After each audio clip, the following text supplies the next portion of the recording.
Señor, ese niño vivió conmigo en el orfanato hasta que cumplió 14 años.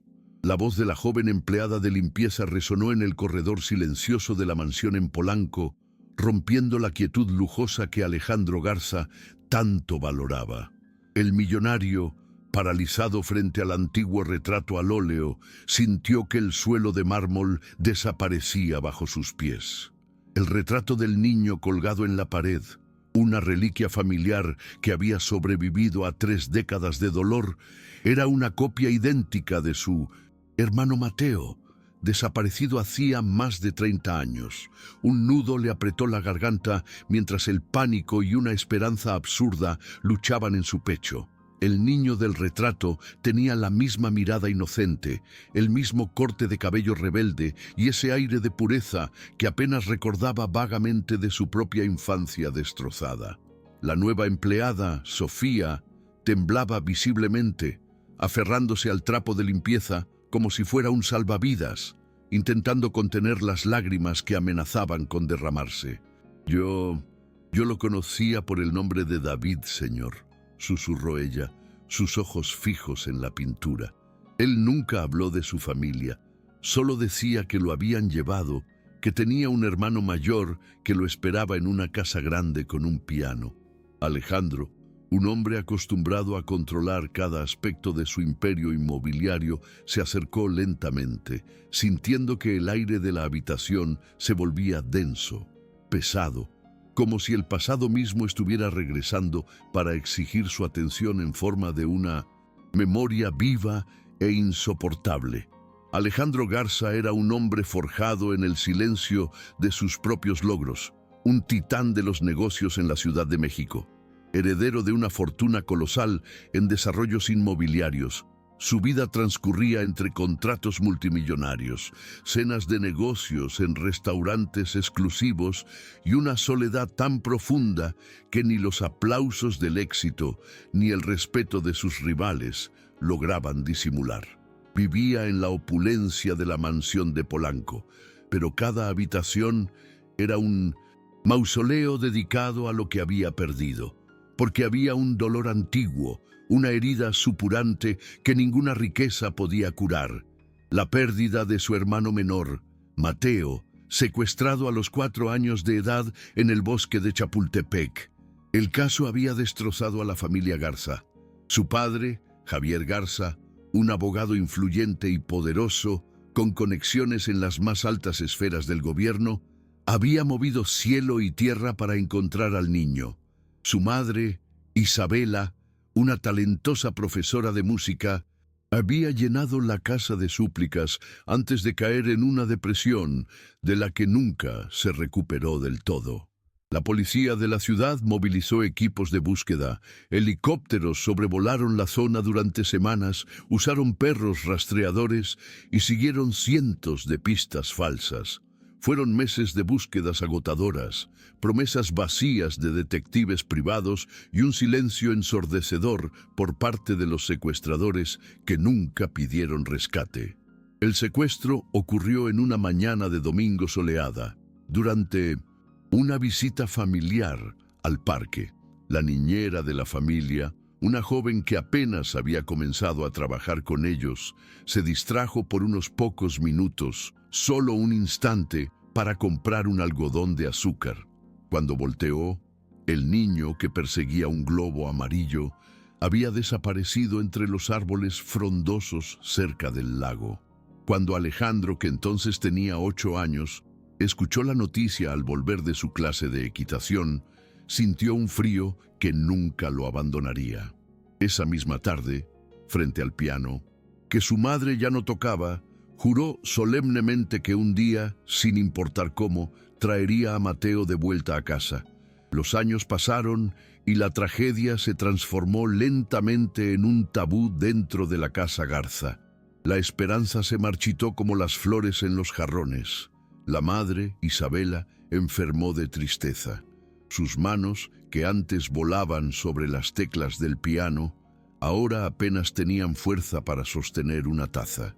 El padre, Javier, se sumergió en el trabajo de una manera destructiva, buscando en los Contratos y litigios, el control que había perdido en su vida personal, muriendo de un infarto fulminante una década después, derrotado. Alejandro creció con el peso de esa promesa infantil que nunca pudo cumplir, convirtiéndose en el hombre duro y pragmático que era hoy, protegiendo la fortuna familiar como un sustituto de la familia que había perdido. La fotografía del niño desaparecido, tomada semanas antes del secuestro, permaneció sobre el gran piano de cola en la sala principal, una reliquia amargada por el tiempo. El piano mismo se convirtió en un mueble cubierto de polvo, un recordatorio silencioso de la música que había muerto en esa casa. La vida continuó, pero el eje de la familia Garza siempre estaría roto. Alejandro rara vez entraba a esa sala, era el epicentro de su fracaso personal, un lugar donde su vasta fortuna no tenía ningún poder. El retrato al óleo en el corredor era una copia encargada por su madre en un intento desesperado por mantener viva la imagen de Mateo, y era frente a ese cuadro que todo estaba a punto de cambiar. Hasta aquella tarde, la nueva empleada de limpieza, Sofía Ramírez, había comenzado a trabajar en la mansión hacía apenas 2 semanas. Era una joven venida del interior, de un pequeño pueblo en Veracruz, y se movía por la casa con una discreción casi fantasmal. Era educada, eficiente y siempre mantenía una mirada baja, una mirada que parecía guardar sus propios secretos y tristezas. Alejandro apenas había notado su presencia, viéndola solo, como una pieza más del engranaje que mantenía su lujosa vida en funcionamiento. Su discreción era, de hecho, la razón principal por la que el ama de llaves la había contratado para limpiar las áreas privadas de la mansión. Pero ese día, algo fue diferente. Alejandro regresaba de una reunión cancelada y encontró a Sofía parada en el corredor del ala oeste, inmóvil frente al retrato antiguo de Mateo. No estaba limpiando, estaba simplemente allí, con la espalda rígida, temblando, visiblemente. Sus ojos estaban fijos en el rostro pintado del niño y sus labios se movían, murmurando algo inaudible, como si estuviera rezando o viendo un fantasma. La quietud de la escena, la vulnerabilidad de la joven contrastando con la opulencia del corredor, despertó la curiosidad de Alejandro. ¿Sucede algo, señorita Ramírez?, preguntó él, su voz más áspera de lo que pretendía. Sofía dio un respingo, girando lentamente con una expresión de absoluto terror en el rostro. Sus ojos estaban inundados en lágrimas y su rostro estaba pálido como el mármol. «Perdón, señor, yo...» Intentó secarse las lágrimas con el dorso de la mano, manchándose la mejilla de polvo. «Señor, ese niño...», repitió, su voz quebrándose. Él vivió conmigo en el orfanato de San Miguel, en Puebla. Vivimos allí juntos hasta que cumplió 14 años. La declaración era tan absurda, tan imposible, que Alejandro sintió una oleada de irritación, pensando que era una broma de mal gusto o el delirio de una empleada impresionable. Alejandro frunció el ceño, su paciencia evaporándose. «¿Qué está diciendo? Es imposible. Ese es un retrato de mi hermano, Mateo Garza. Fue secuestrado hace 30 años, cuando tenía 4. Pensó que tal vez ella había escuchado rumores de la tragedia familiar y estaba tratando de aprovecharse. Pero la angustia en el rostro de Sofía era demasiado genuina. Ella respiró hondo, luchando por controlar el temblor en su voz. «No, señor. En el orfanato su nombre era David. Él llegó cuando yo tenía 6 años. Él debía tener unos 8. Él siempre decía que tenía una familia rica, que lo habían robado de un parque grande en la ciudad». El corazón de Alejandro comenzó a latir con una fuerza dolorosa, un tambor sordo contra sus costillas. «David», repitió, probando el nombre. Sofía asintió vigorosamente, las lágrimas ahora fluyendo libremente. «Nadie le creía, señor. Los cuidadores decían que era la imaginación de un niño abandonado, una fantasía para soportar el dolor. Pero yo le creía, crecí a su lado, él me protegía. Era el niño más triste y más valiente que he conocido. Dibujaba todo el tiempo. Dibujaba una casa grande, con un jardín y un piano. Siempre dibujaba un piano. Cada palabra era un martillo golpeando la armadura que Alejandro había construido alrededor de su corazón durante 30 años. ¿Está usted diciendo que ese niño, David, era mi hermano Mateo?, preguntó Alejandro, su voz apenas un susurro ronco. La implicación era monstruosa. Sofía asintió, sollozando abiertamente. Nunca olvidé ese rostro. Era él. Lo juro por mi vida, señor. Era él. Alejandro se sintió mareado, retrocediendo un paso hasta apoyarse contra la pared opuesta. Era imposible. O al menos parecía imposible. Su hermano había desaparecido sin dejar rastro. Si realmente había vivido en un orfanato a solo unas horas de distancia en Puebla, ¿por qué nadie lo había encontrado? ¿Por qué la masiva búsqueda de su padre no arrojó nada? Y si vivió hasta los 14, ¿por qué no intentó volver? Sofía, viendo la confusión y el dolor en el rostro de su jefe, comenzó a contar lo que sabía, las palabras saliendo en un torrente apurado. David fue dejado en el orfanato de San Miguel cuando tenía unos 6 años, según los registros. Lo trajo una trabajadora social. Dijo que sus padres adoptivos habían muerto en un accidente de coche en la carretera a Querétaro y que él no tenía más familia. Los documentos decían que era huérfano desde pequeño, pero David en su inocencia siempre nos contaba historias de su otra vida. La mención del accidente de coche resonó en la memoria de Alejandro, una pista vaga de la investigación original que nunca llevó a nada. Él hablaba de esa casa con jardín todo el tiempo, continuó Sofía, sus ojos perdidos en el recuerdo. Hablaba de un piano y de un hermano mayor, un hermano que lo llamaba campeón cuando jugaban fútbol en el jardín. Alejandro sintió que le faltaba el aire.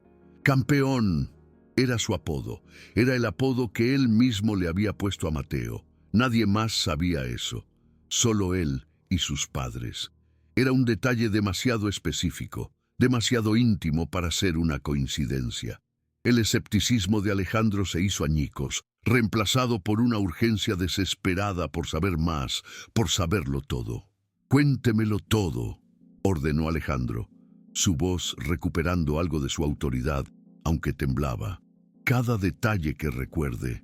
Ahora». Llevó a Sofía a su estudio, un lugar donde normalmente solo entraban sus socios más cercanos. Hizo que el ama de llaves trajera agua y té y se sentó frente a ella, observando a la joven empleada con una intensidad que la hizo temblar. Pero ella mantuvo su mirada. Sabía que esto era más importante que su trabajo. Era la validación de la vida de su amigo perdido. Era la verdad que David siempre había defendido. Sofía recordó que David, Mateo, era increíblemente inteligente, mucho más que los otros niños. Tenía un talento natural para el dibujo. Pasaba horas dibujando en trozos de papel robados, en la tierra del patio, en las paredes cuando nadie miraba. Dibujaba la mansión, el piano, y siempre dibujaba a 2 niños tomados de la mano. También recordó su tristeza. A veces lloraba en silencio por la noche y cuando veía reportajes en la televisión vieja del orfanato sobre niños desaparecidos, se quedaba paralizado, susurrando: «Un día me van a encontrar. Mi hermano me va a encontrar». Él creía que sería encontrado, dijo Sofía, su voz llena de la tristeza de esa esperanza perdida. Pero el tiempo pasaba, se volvió más callado, más duro.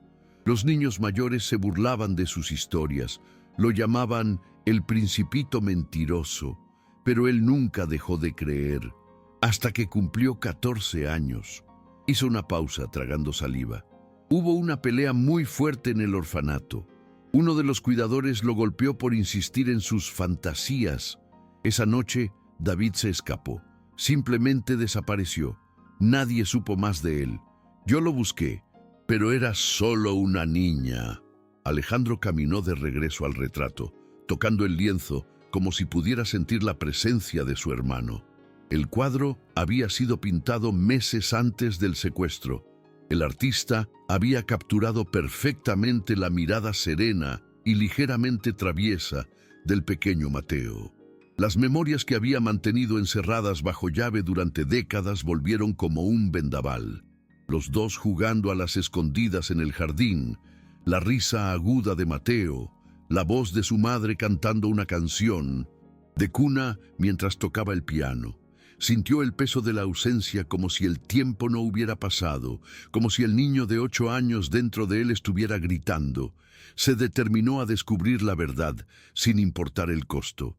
Esa misma tarde, movilizó sus recursos. Contrató a un equipo de investigadores privados de élite, los mejores que el dinero podía comprar, hombres acostumbrados a encontrar fantasmas. Y al día siguiente, le pidió a Sofía que lo acompañara. «Necesito que me lleve a ese orfanato». «En Puebla», dijo. «Tómese el día libre, no, tómese la semana. Usted trabajará para mí directamente en esto ahora. Su trabajo es recordar». Sofía, abrumada pero resuelta, asintió. Era lo menos que podía hacer por David. El viaje a Puebla fue tenso. Alejandro conducía su sedán de lujo en silencio, su mente corriendo a 1000 kilómetros por hora, repasando los detalles de la investigación fallida de su padre.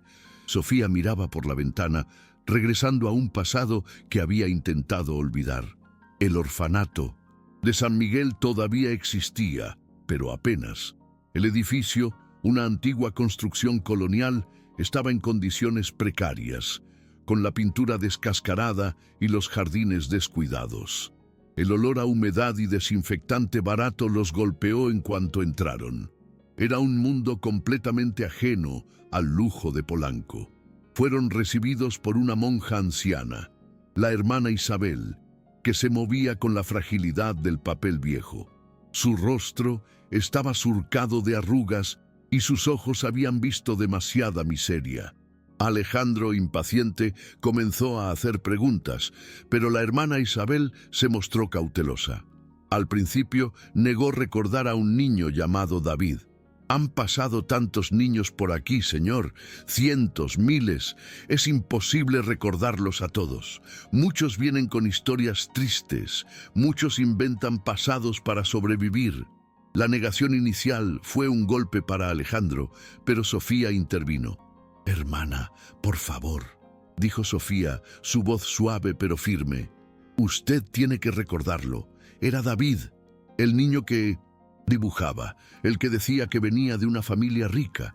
Yo soy Sofía Ramírez, viví aquí 15 años». La hermana Isabel la miró fijamente y un lento reconocimiento amaneció en sus ojos. «Sofía, la pequeña Sofía, Dios mío, sí, ahora te recuerdo. Y sí». Su mirada se volvió temerosa. «Recuerdo a David, el niño de las historias, siempre causando problemas con sus dibujos, diciendo que no pertenecía aquí». El miedo en sus ojos hizo que Alejandro sospechara. Alejandro sacó una fotografía de su cartera.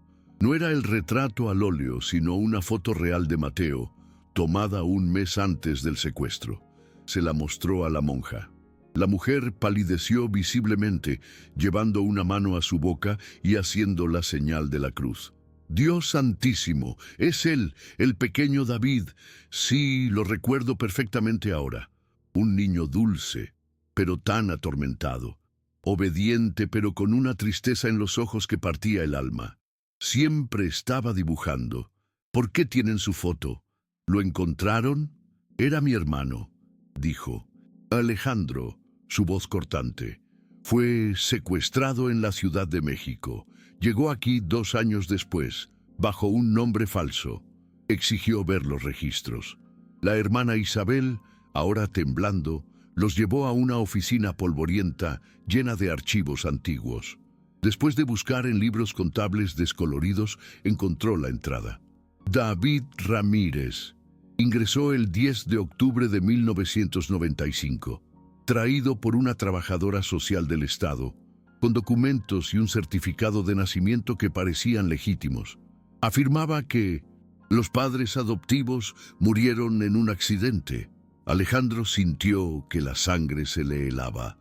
La fecha de ingreso al orfanato coincidía exactamente con el periodo en que las búsquedas intensivas por Mateo habían cesado, cuando la policía había archivado el caso como frío.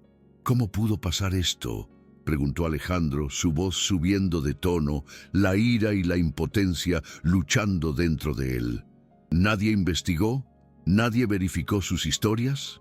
La monja bajó la mirada avergonzada. Señor Garza, en esos años el país atravesaba una crisis. Teníamos cientos de casos similares, niños abandonados, crisis económicas.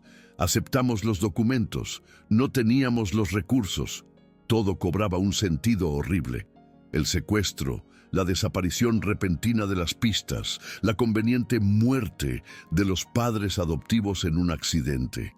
Su hermano había estado allí, a pocos kilómetros de casa, viviendo en la miseria, olvidado por fallas humanas, negligencia burocrática y el descuido de las autoridades. Había estado llamándolos y nadie lo había escuchado. Sofía observaba en silencio, sus manos apretadas. Aquello era más que una revelación, era un reencuentro con el pasado que ambos habían perdido, una herida compartida. Mientras conversaban, la hermana Isabel mencionó algo que hizo que Alejandro se helara. «¿Sabe? Antes de huir, David dejó algo. Estaba tan enojado ese día. Dijo que si algún día alguien venía a buscarlo, sabría quién era él realmente. Nos dio un dibujo». La monja caminó hacia un archivador oxidado en la esquina. Rebuscó durante varios minutos, el sonido del metal raspando, llenando el silencio, hasta que sacó una carpeta de cartón amarillenta y desgastada. Dentro había varios papeles, pero uno destacaba. El dibujo estaba hecho en una hoja de cuaderno, con lápices de colores gastados. Era inconfundiblemente el trabajo de un niño, pero con un detalle sorprendente. Mostraba una casa grande, blanca, con un jardín. En la ventana se veía la silueta de un gran piano de 1900, cola, y en el frente, dos niños tomados de la mano. El niño más grande era más alto, con el cabello oscuro, y el más pequeño tenía el cabello revuelto y una gran sonrisa. En la esquina inferior, en letras infantiles, torpes pero claras, estaba escrito: «Yo soy Mateo Garza. Un día mi hermano Alejandro va a encontrarme». Alejandro no pudo contener las lágrimas. Se derrumbó en la silla, sosteniendo el dibujo con manos temblorosas. 30 años de dolor reprimido, de culpa y de ira, salieron en un sollozo ahogado. Era la prueba. Era la voz de Mateo desde el pasado, un mensaje en una botella que finalmente había llegado a la orilla. Sofía también lloraba, apoyando una mano en el hombro de Alejandro. «Él siempre lo dijo», susurró ella. «Él siempre supo quién era, y yo le creí». La hermana Isabel rezaba en voz baja, pidiendo perdón. De vuelta en la mansión de Polanco esa noche, Alejandro colocó el dibujo infantil al lado del retrato al óleo de Mateo. La semejanza era innegable, la conexión era irrefutable. El dibujo era la clave. Ahora solo faltaba una cosa, la más difícil: descubrir qué le había sucedido a David, Mateo, después de huir del orfanato a los 14 años. Habían pasado casi 20 años desde entonces. El rastro estaba más frío que nunca. Pero ahora Alejandro no tenía solo una esperanza vaga, tenía una prueba. Contrató a un equipo de investigadores internacionales, los mejores del mundo, en localizar personas desaparecidas. Les dio carta blanca, recursos ilimitados. Revisaron archivos antiguos, bases de datos de personas desaparecidas, registros criminales, cruces fronterizos. Cada pista parecía llevar a un callejón sin salida. Los días se convirtieron en semanas.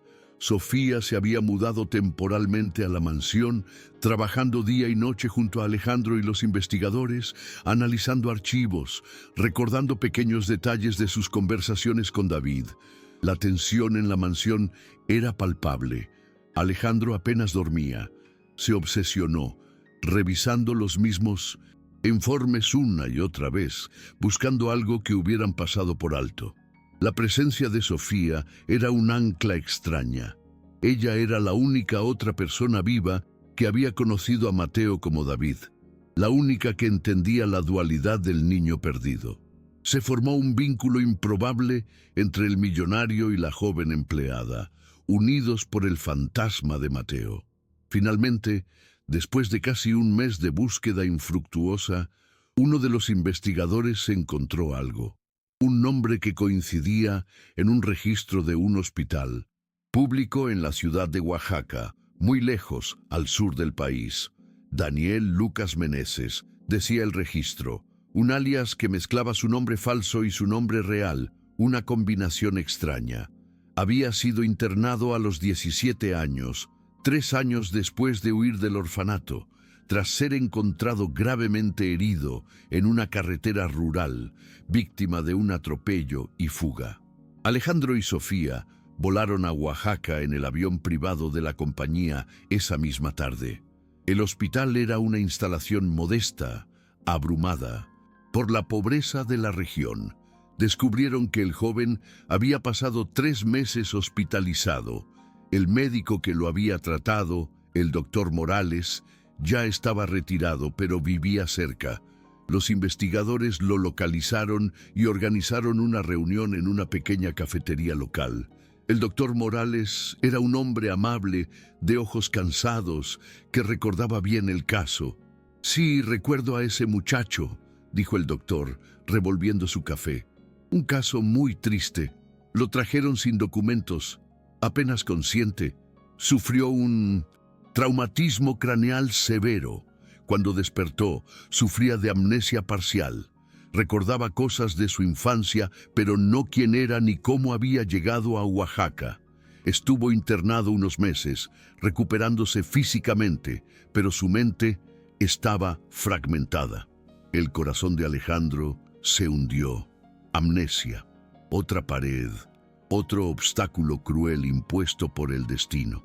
El médico contó que el joven, que respondía al nombre de Lucas, porque era el único nombre que parecía resonarle, era tranquilo, hablaba muy poco, pero tenía un talento asombroso para dibujar.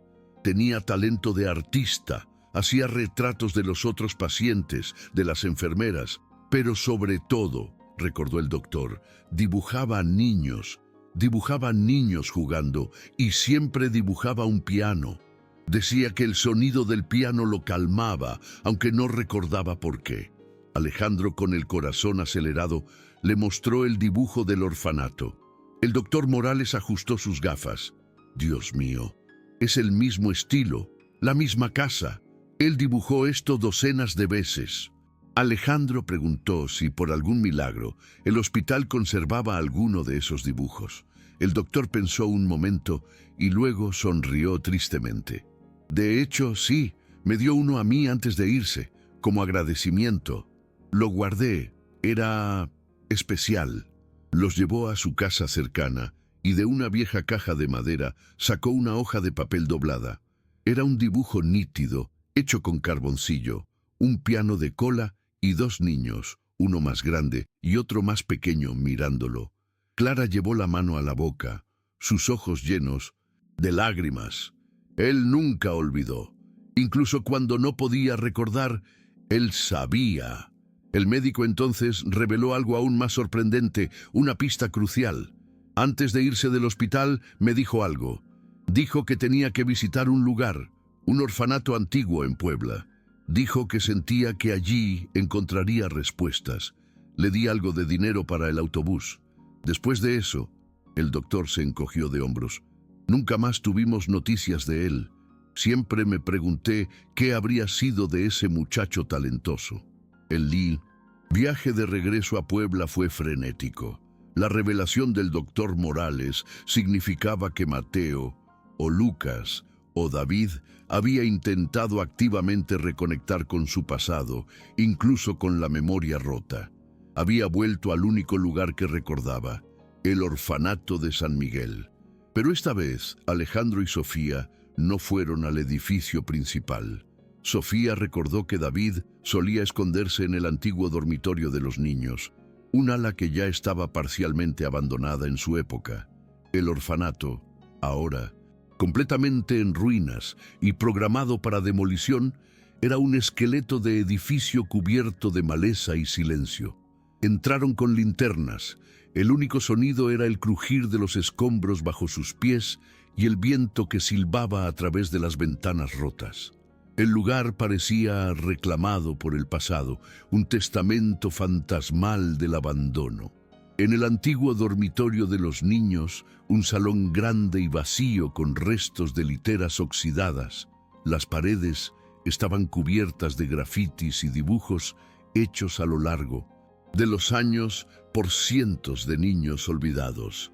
Sofía caminó lentamente, iluminando las paredes con su linterna, hasta que se detuvo de repente.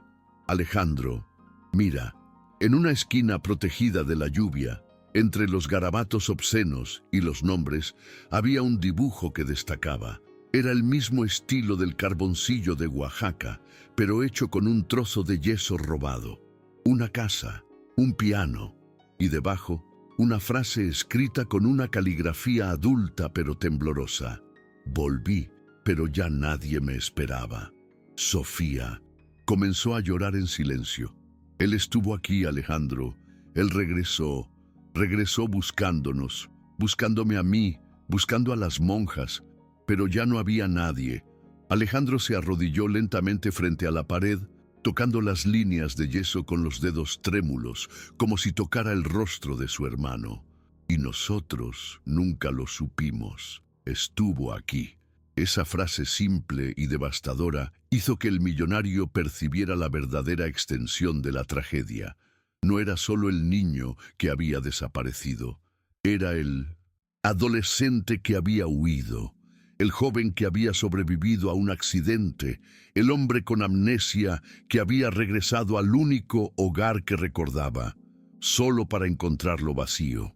Era una vida entera de afecto perdida, un vínculo roto por el descuido, la crueldad y el destino, pero aún había esperanza.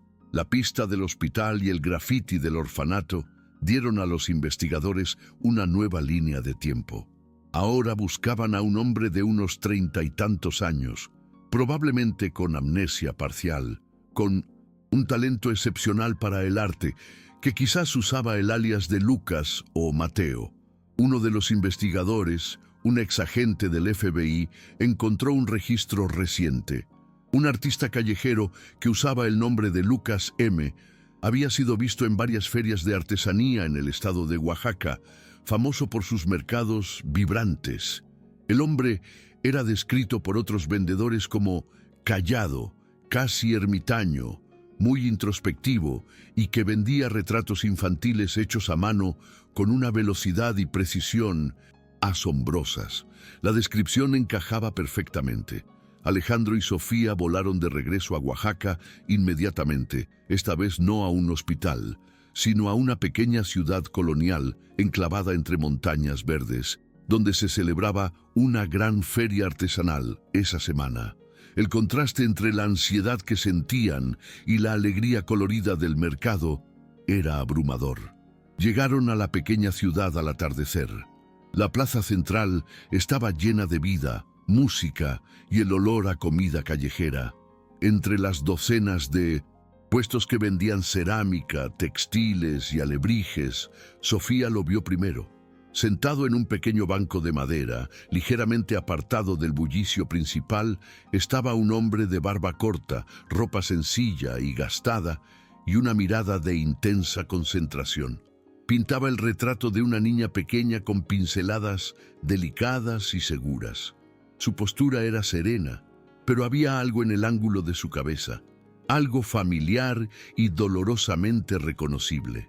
Sofía se acercó despacio, su corazón latiendo tan fuerte que temía que él pudiera oírlo. Alejandro la seguía unos pasos detrás, apenas respirando. «¡David!», susurró ella cuando estaba a pocos metros. El hombre no reaccionó, concentrado en su trabajo. Ella lo intentó de nuevo, más fuerte esta vez, usando el nombre que él había elegido: Lucas. Él levantó los ojos. Por un instante eterno, el mundo pareció detenerse. Sus ojos, los mismos ojos del retrato, los mismos ojos del orfanato, se abrieron con sorpresa, luego con confusión. ¿Te conozco?», murmuró él, su voz vacilante, una voz que Alejandro no había oído en 30 años. Sofía comenzó a llorar, pero esta vez eran lágrimas de alivio. «Sí, sí, David, soy yo, del orfanato. Soy Sofía». Los ojos del hombre se llenaron de emoción. «Sofía, la pequeña Sofía, te recuerdo, pero ¿cómo?». Alejandro se acercó entonces, su propio rostro descompuesto por la emoción, el corazón en la garganta. «Mateo», dijo con la voz embargada, usando el nombre que no había pronunciado en voz alta con esperanza en décadas. El hombre palideció, sacudiendo la cabeza confundido. «Mateo, la gente me llama Lucas, no». Alejandro, temblando, sacó de su chaqueta el dibujo infantil del orfanato, el que la hermana Isabel les había dado. «Tú hiciste esto, Mateo, cuando eras un niño. Era tu manera de recordarnos. Yo soy Alejandro, soy tu hermano». Los ojos de Lucas, Mateo, se fijaron en el dibujo. Lo tomó con manos temblorosas, manchadas de pintura. Miró el dibujo, luego a Alejandro, luego a Sofía. Y entonces, como si una presa construida durante 30 años finalmente cediera, algo dentro de él se destrabó.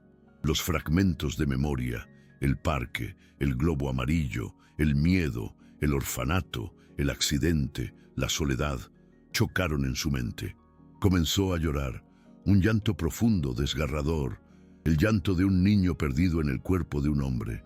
Soñaba con esa casa, sollozó. Soñaba con el piano, con un hermano que prometió encontrarme. Alejandro lo abrazó con fuerza, atrayéndolo hacia sí, llorando también. «Nunca dejé de buscarte, Mateo, te lo juré, nunca me rendí». Las personas en la feria se detuvieron para observar la escena sin entender qué sucedía. Dos hombres adultos, extraños hasta ese momento, abrazados como si intentaran recuperar una vida entera que les había sido robada. Sofía se unió al abrazo, llorando y riendo al mismo tiempo. Era como si el tiempo, después de tanta crueldad, finalmente les hubiera devuelto lo que el destino les había arrancado de la manera más brutal. El pasado y el presente finalmente colisionaban, y la promesa de un niño de 8 años se había cumplido. Los días siguientes fueron un torbellino de emociones y descubrimientos. Mateo fue llevado a la Ciudad de México, no a la mansión de inmediato, sino a la mejor clínica neurológica del país. Los médicos confirmaron lo que el doctor Morales había sospechado: traumas profundos, estrés postraumático complejo y bloqueos de memoria significativos, resultado de las violentas transiciones en su infancia, el secuestro, los padres adoptivos, el accidente, el orfanato y el traumatismo craneal que casi lo mata. Sus recuerdos eran un mosaico roto, con muchas piezas faltantes. Pero lentamente, con la ayuda de terapeutas y la presencia constante de Alejandro y Sofía, algunas piezas comenzaron a volver. El olor del césped recién cortado del jardín, el tacto frío de las teclas del piano, el sabor de las galletas que su madre solía hornear. Recordaba fragmentos de su vida como David, su amistad protectora con Sofía, y recordaba la soledad de ser Lucas, el artista errante. Ahora tenía que aprender a ser Mateo otra vez, o quizás una combinación de los tres. De vuelta en la mansión de Polanco, Mateo caminó por los corredores como quien visita un sueño familiar. Todo era exactamente como lo había dibujado desde su memoria infantil, pero más grande, más frío. Se detuvo frente al retrato al óleo. el mismo que había iniciado todo. Miró su propio rostro infantil, luego a Alejandro y a Sofía que estaban a su lado. Pensé que todos me habían olvidado, dijo en voz baja. Alejandro puso un brazo sobre sus hombros, las lágrimas brillando en sus ojos. Nunca te busqué toda mi vida, campeón. Sofía, observando a los dos hermanos, sintió que su propio vacío también se llenaba. Se había convertido en el puente entre ellos, el eslabón viviente que conectaba al Mateo perdido con el David que había sobrevivido. Ella recordaba los detalles de la infancia, perdida en el orfanato, mientras Alejandro recordaba la infancia robada en la mansión. Juntos estaban ayudando a Mateo a reconstruir su identidad. La casa, antes un mausoleo silencioso, comenzó a sentirse como un hogar por primera vez en 30 años. Cierto día, mientras organizaba los papeles de su difunta madre, buscando más fotos de la infancia, Alejandro encontró algo que había pasado por alto: una vieja caja de correspondencia. Dentro había una carta hamrilenta, con el sello roto, dirigida a mi querido Alejandro. Era una carta que su madre, Isabela, había dejado antes de morir para ser abierta si el destino es amable. Con manos temblorosas la leyó en voz alta para Mateo y Sofía. Mi querido Ale, comenzaba la carta. Mi vida se apaga, pero mi esperanza no. Siento en mi corazón que tu hermano está vivo. No me preguntes cómo, una madre lo sabe. He fallado, tu padre ha fallado, pero tú tienes la fuerza que a nosotros nos faltó. Si un día el destino, en su infinita misericordia, trae a Mateo de vuelta a esta casa, dile que el piano todavía lo espera. Dile que el amor de una madre nunca olvida, ni siquiera en la muerte. Toca para él, toca nuestra canción. Alejandro mostró la carta a su hermano. Mateo sonrió entre lágrimas, tocando la firma de su madre. Mamá siempre tocaba una pieza, una melodía suave cuando yo tenía miedo, recordó vagamente. ¿Recuerdas? Alejandro asintió, las lágrimas cayendo sobre la carta. Lo recuerdo. Decía que cada nota era una oración por ti. Esa noche, por primera vez en 30 años, Alejandro Garza levantó la tapa del gran piano de cola cubierto de polvo. Se sentó frente al teclado. Sus dedos, acostumbrados a firmar cheques y contratos, estaban rígidos. Tocó las primeras notas, trémulas y desafinadas por el tiempo, pero la melodía de la canción de cuna de su madre estaba allí. Mateo se sentó a su lado y, como un instinto, sus manos de artista encontraron las teclas. Improvisó una armonía simple como lo hacían cuando eran niños, antes de que el mundo se rompiera. Y por primera vez en 3 décadas, el sonido del piano volvió a llenar la mansión Garza. Sofía observaba desde la puerta, su corazón rebosante. Sabía que ese momento no era solo un reencuentro, era el renacimiento de una familia. Pero había una última revelación, un último hilo suelto en el tapiz del pasado. Mientras Mateo se recuperaba, los investigadores de Alejandro habían seguido la pista de los documentos falsos y la trabajadora social que lo había entregado en Puebla. Descubrieron el nombre de la mujer, Elena Vargas, una exenfermera que había trabajado en hospitales privados de lujo en la Ciudad de México en la época del secuestro. No era una trabajadora social. Había sido una estafa muy bien planeada. Una investigación rápida reveló la verdad completa. Elena había sido contactada y pagada por una familia rica de Querétaro, los Mendoza, que no podía tener hijos y estaba desesperada. Elena, que trabajaba en el hospital donde la madre de Alejandro a veces hacía voluntariado, había visto a Mateo y organizado el secuestro. La intención nunca fue hacerle daño. Los Mendoza lo adoraban y lo criaron como propio durante 2 años. Pero el destino intervino cruelmente. Los Mendoza murieron en ese accidente de coche en la carretera. Elena Vargas, temiendo ser implicada en el secuestro si el niño era encontrado y su identidad real descubierta, entró en pánico.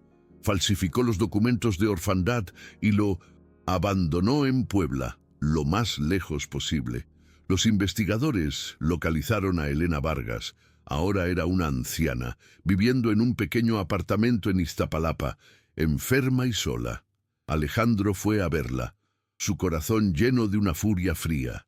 Quería justicia, quería venganza por los 30 años robados. Pero cuando vio a la mujer decrépita, temblando de miedo al verlo, toda la ira se disolvió.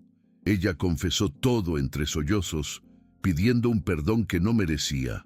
Alejandro la miró durante un largo minuto y luego se fue. El pasado ya ha cobrado suficiente, le dijo a su equipo. Dejen que Dios la juzgue. En lugar de buscar venganza, Alejandro canalizó sus recursos hacia el futuro. Creó una fundación masiva con el nombre de su madre, la Fundación Isabella Garza, dedicada a localizar niños desaparecidos en México y apoyar orfanatos que carecían de recursos. Sofía Ramírez, con su experiencia de vida y su compasión innata, fue nombrada directora coordinadora del proyecto, dejando atrás su uniforme de limpieza para siempre. Mateo, ahora aceptando su pasado y su talento, se convirtió en el artista principal de la fundación, dando clases de arteterapia a niños en situaciones vulnerables. El logotipo de la institución fue pintado por el propio Mateo. 2 niños, uno grande y uno pequeño, tomados de la mano frente a un piano, basado en el dibujo que había hecho en el orfanato. El día de la inauguración de la fundación, reporteros, políticos y donantes llenaron el salón principal de la renovada Mansión Garza, que ahora servía como sede. El retrato al óleo de Mateo colgaba en la pared principal, pero ya no parecía un fantasma, parecía un símbolo de esperanza.